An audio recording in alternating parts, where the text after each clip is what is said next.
अब आप कहेंगे कि माँ बाप को प्रणाम करने से क्या मिलता है? और अभी तो रुको, क्लाइमैक्स अभी बाकी। क्यों करें?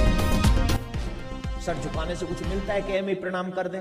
मैं बताता हूँ क्या मिलता है। अभी मजा आएगा ना भिड़ो।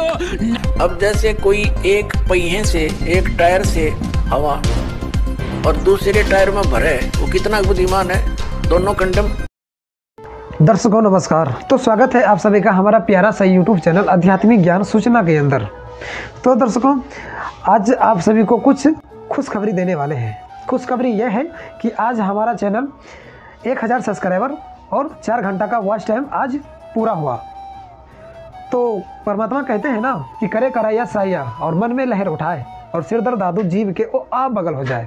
तो ज़्यादा समय ना लेते हुए तो चलिए शुरू करते हैं आज के आध्यात्मिक ज्ञान चर्चा। तो आध्यात्मिक ज्ञान चर्चा में एक तरफ है संत रामपाल जी महाराज और दूसरी तरफ है देवकीनंदन ठाकुर जी महाराज।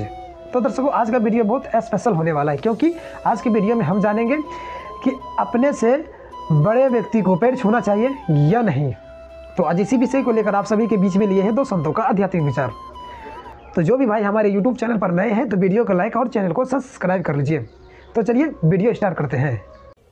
तो मेरे भाई बहन, सर झुका के माँ बाप को प्रणाम किया। अब आप कहेंगे कि माँ बाप को प्रणाम करने से क्या मिलता है? क्यों करें? सर झुकाने से कुछ मिलता है कि हमें प्रणाम कर दें? मैं बताता हूं क्या मिलता है। अपने सर पे कुछ रखना, रुमाल, मोबाइल या कुछ भी, एनीथिंग आप अपने सर पे रखिए, कुछ भी जल्दी रखिए, कपड़ा नहीं रखना है। रुमाल, मोबाइल, पर्स और जो आपके हाथ में हो कुछ भी रख लीजिए ना, रखिए ना, आप भी रख लो। अरे साहब, भगवान के दरबार में तो छोटे बन के बैठो। भगवान के दरबार में तो सब एक जैसे ही हैं। अब मैं प्रैक्टिकल करवा रहा हूं, मैं बता रहा हूं कि सर झुकाना क्यों जरूरी है। रख लिया? चलो ठीक है, जितने उन्होंने रख लिया वही बहुत है। अब सर, अपने हाथों को अपने सर के आगे रखो, रखो अपने हाथ के सर के आगे, और अब सर झुकाओ, अपना झुकाओ। क्या हुआ है?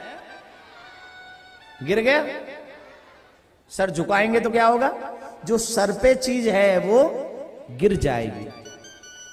For your kind information my dear, जो तुम्हारे पाप हैं वो तुम्हारे सर पे रहते हैं। तुम्हारे जिंदगी के जितने भी पाप हैं वो तुम्हारे सर पे रहते हैं। और जब तुम्हारा सर माँ बाप, गुरु, देवता, अतिथि के चरणों में, साधु के चरणों में झुकता है तो तुम्हारा पाप जमीन में गिर जाता है और तुम निष्पाप हो जाते हो। तुम निष्पाप हो जाते हो उसी वक्त। सर झुकाने से तुम्हारा पाप जमीन में गिर जाता है मेरे प्यारे। तुम्हारा पाप क्षय हो जाता है और तुम निष्पाप हो जाते हो। और जब जीव निष्पाप हो जाता है तो उसका मन धर्म में ज्यादा लगता है फिर। तो अभी आप सुने देवकीनंदन ठाकुर जी महाराज के विचार। तो चलिए अब देख लेते हैं संत रामपाल जी महाराज जी के विचार। मंत्र आपको दिए जाते हैं, ये आपको यहाँ प्रयोग नहीं करने चाहिए थे। आपने इनको, इनकी कमाई को संग्रहित करना है, सुरक्षित रखना है। किसी को आशीर्वाद नहीं देना, किसी को कोई दुआ या बद्दुआ नहीं देना। बद्दुआ दोगे तो भी आपकी पुण्य अक्षीण होंगे, और किसी को आशीर्वाद दोगे तो भी आपके भक्ति कमाई समाप्त होगी, खर्च होगी। अब जैसे कोई एक पहिए से, एक टायर से हवा और दूसरे टायर में भरे, वो कितना बुद्धिमान है, दोनों कंडम। वो युद्ध है इसका। ये बुद्धिमान व्यक्ति ऐसे काम करता है, उसको सलाह देगा, भाई यहां से जाइए, वहां आगे एक हवा भरने का यंत्र है, आप वहां से हवा भराइए, दोनों का काम चले। तो इस प्रकार हम अगर आशीर्वाद दे देते हैं तो हमारी पूंजी नष्ट हो जाती है, भक्ति। अब ना उसको लाभ, उसको थोड़ा सा लाभ उसको होगा, और आप यहीं रह गए, दोनों चौड़ चपट, क्या फायदा। तो इस प्रकार हमने अपने बच्चों को, भाई बहन, माता पिता, सबको, संबंधित जितने मित्र हैं या वैसे भी कोई, एक सद्भावना पूर्वक सबसे प्रार्थना करनी चाहिए कि आप भी दीक्षा लो। और अपनी हवा आप भरो। जैसे एक पंप दे दिया जाता है साइकिल में हवा भरने का, तो सब ले लो पंप और अपनी भरो हवा, जब जरूरत पड़े फुल करो और चलो गाड़ी पर, सवारी पर। तो कहने का भाव ये है कि इसी प्रकार ये गुरुदेव जी से दीक्षा लेकर के आप स्वयं अपने भक्ति मंत्र के जाप साधना के द्वारा अपने टायर में हवा स्वयं भरो और फिर चलो। तो इस प्रकार आप जी ने अब ना किसी को आशीर्वाद देना है, ना किसी को बद्दुआ देनी है, दोनों में हमें हानि है। पहले क्या था, इस काल का जाल है। आप देखते हो बुजुर्ग बड़े छोटों को आशीर्वाद देते हैं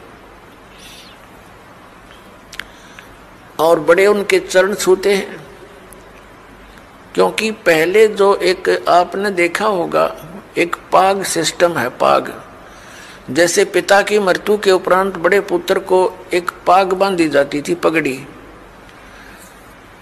और फिर वो पिता वाले कर्म वो करता था। आप पिछला इतिहास देखिएगा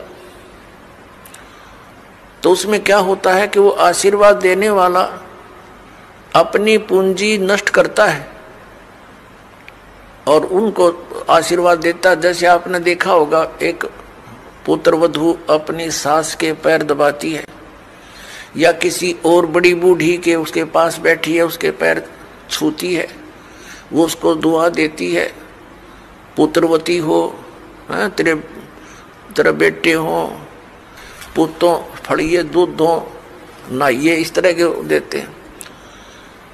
तो वो बुढ़िया के पास जो चौनी थी वह तो पुत्र वधू को दे दी, आप खाली होगी, आगे चारदर है ही नहीं। तो इस प्रकार हमने अपनी इस भक्ति को बर्बाद नहीं करना है, ना किसी पुत्र वधू को आशीर्वाद देना है। पुत्र वधू को भी परमात्मा से जोड़ दे, बेटी अपनी कमाई कर और तेरा भी कल्याण हमारा भी कल्याण होगा। अपने आत्माओं, परमात्मा कहते हैं मेर तेर की जेवड़ी यू बड़ बंदा संसार, एक कबीरा ना बंदा जो है नाम आधार। जिसने नाम प्राप्त हो गया, परमात्मा को आधार मानकर चल रहा है, वो इस संसार की मेर तेर की जेवड़ी में बंधा नहीं गा। अब हमने देखी है बुढ़िया किस प्रकार आशीर्वाद देती है। जब पुत्र वधू का उसकी अच्छा मेल सा है तो आशीर्वाद दे रही है, तेरे भाई जी हो, तेरे भतीजे जी हो, और तू बूढ़ सुहागन हो। बूढ़ सुहागन माने मरा इतना तेरा पति नहीं मरा, वृद्धावस्था तक सुहागन बनी रहे। और अगले दिन उसकी होगी अनपन, बुढ़िया दे रही है गाल उसने, तेरे भाई मरियो, तेरे भतीजे मरियो, तो रांड होइयो। बताओ, वो दूना टोटा कर लिया उसने। पहले तो आशीर्वाद देकर खोई, फिर उसने बद्दुआ देकर भक्ति खोई। तो ये कोई बात हुई? सभी आपके भाई बहन हैं, भटक रहे हैं, प्यार से समझाना, क्योंकि प्यार से मानेंगे एक बार तो सबको रिएक्शन होगा ही होगा, क्योंकि काल बैठा है। ये बानी सुना दो, उनको कोई चिप दे दो, वो सुनते रहेंगे, काल भाग जाएगा, फिर वो अपने आप यहाँ आएंगे। आपके भाई बहन, विश्व के प्राणी सब एक परमात्मा के बच्चे, ये ध्यान रखना। बोलो सतगुरुदेव की जय। अभी आप सुने दोनों धर्म गुरुओं का आध्यात्मिक विचार। तो आध्यात्मिक विचार में किसका ज्ञान सही था, कमेंट में आप हमें जरूर बताइए। तो मिलते हैं अगले वीडियो में, जब तक के लिए धन्यवाद। अगर तुम लोग नए हो तो सब्सक्राइब करो, वो जो लाल वाला बटन है उस पर फूट फेंक के मारो या फिर मोमबत्ती, मुझे नहीं पता, बस क्लिक हो जाना चाहिए। नहीं, सोचिए मत, सब्सक्राइब कीजिए।